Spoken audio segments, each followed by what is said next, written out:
Welcome back to Trinity Place. This is the fifth Sunday of Epiphany. We see light and hope as we sojourn through Epiphany. We bring heart and soul, mind and body. We share blessings and fears. We bring faith and doubt. With all that we are and all that we have, we worship you, beloved.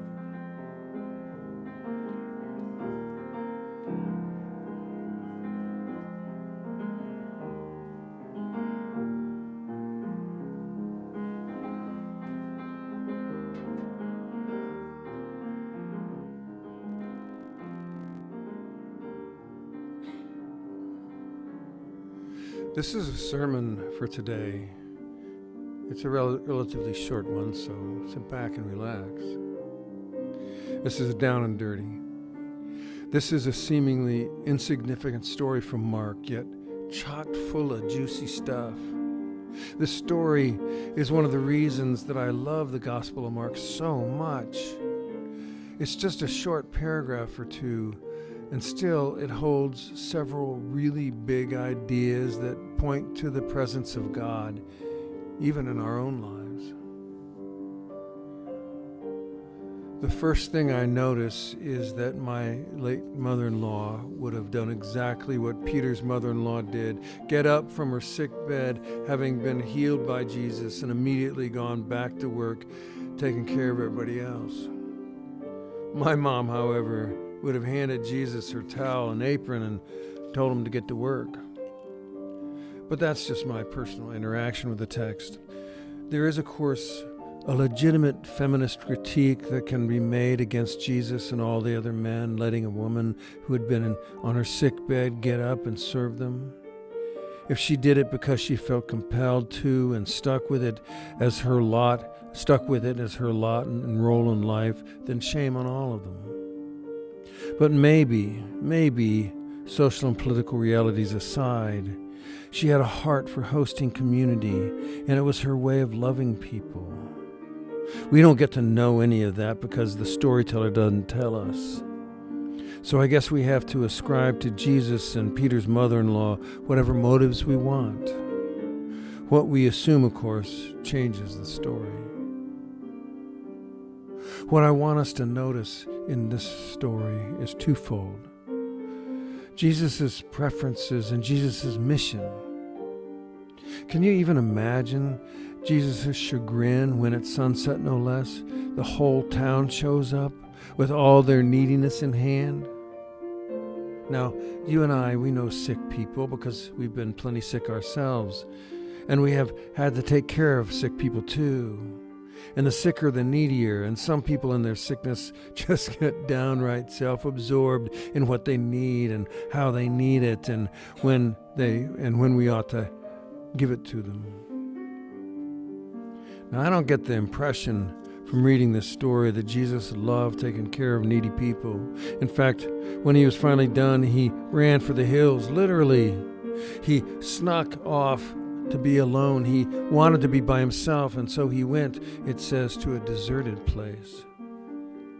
Now, when you go looking for your next priest, at least here at Trinity Place, though it's none of my business, I hope that you won't go looking for someone who just loves taking care of people. That's a dangerous personality, if you ask me. Sure, someone conscientious about doing their job, which includes pastoral care, but not someone who defines their worth by who and how many they can take care of. I like to imagine that Jesus empowered people, not enabled people, and there's a big difference. I get the impression from this story that it wore Jesus out to have to take care of all those people. Maybe he was an introvert, but even extroverts can get emotionally drained by having to care for too many people. So that's the first thing to notice about this story. Jesus ran away from everybody and hid. His friends had to go looking for him, hunted him down, it says. When they did find him, we should notice what they told him. He told them the reason that he'd come to them in the first place. He told them his mission. Was it healing? No. Was it taking care of people? No. Was it fixing the church? No. He came to preach. He came to preach. That's the word it uses in the NRSV. Proclaiming the message is what it says in the translation we use today. His students hunted him down and scolded him that everyone was looking for him. Come back, they must have pleaded. No, Jesus said. We'll go around to the other villages and towns because that's where I can preach. Because that's what I came to do. Jesus' mission was to preach. All the other things may have been necessary, but preaching was what he came to do. That's our task too, yours and mine. There are a bunch of things we can and should do together in a spiritual community, but the big reason for being is to share the gospel as we understand it. So if you don't mind my saying so, I hope you go looking for someone who will empower you to do that. Share the gospel. You don't have to use the word gospel, but the wisdom and love in it is what we have to share. It's our mission. It's what Jesus came to do. Mark said so. Now remember, as you go looking for a new priest, there are all kinds of ways to preach. Some people are poetic, some are thrilling, some are inspiring, and others are didactic. But some people are more eloquent with their lives than with their words. Some people preach with their presence and with how they do things. Preaching is about how we share the gospel and not what method we use to communicate it. Preaching is a power used to share the love of God, and it gets voiced and embodied in all kinds of ways. We're all preachers when it comes to our mission to share the gospel. I might recommend that we all spend some time wondering about how we preach and if we want to try preaching in some other ways than what we're used to. As I think about retiring from parish ministry, I still have to wonder about how I will continue to preach. In fact, I'm going on retreat this week to do just that, develop the next incarnation of my preaching. How will it be different? How can I continue to share the gospel? Will it be different now that nobody is paying me to do it? Now I'll be like you and preach for free. Something a spiritual community always has to ask itself, especially one associated with the gospel of Jesus, is whether our current preaching style is effective at sharing the gospel as we've come to understand it. And personally, we could ask ourselves, does everyone who knows us have a pretty clear understanding of what we are about?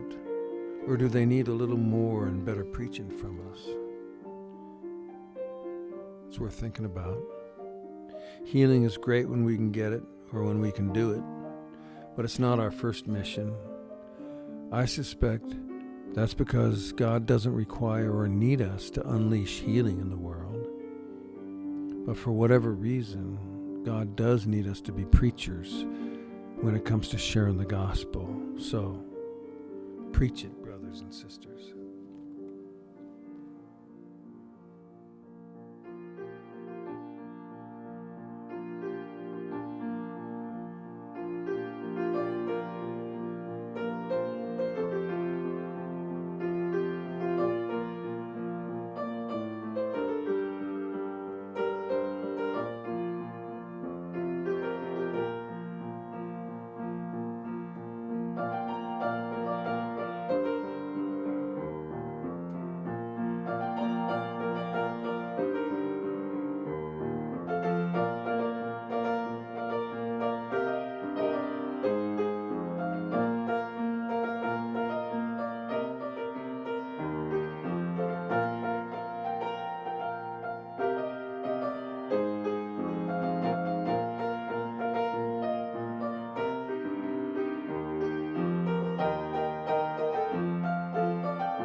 All right, Lisa.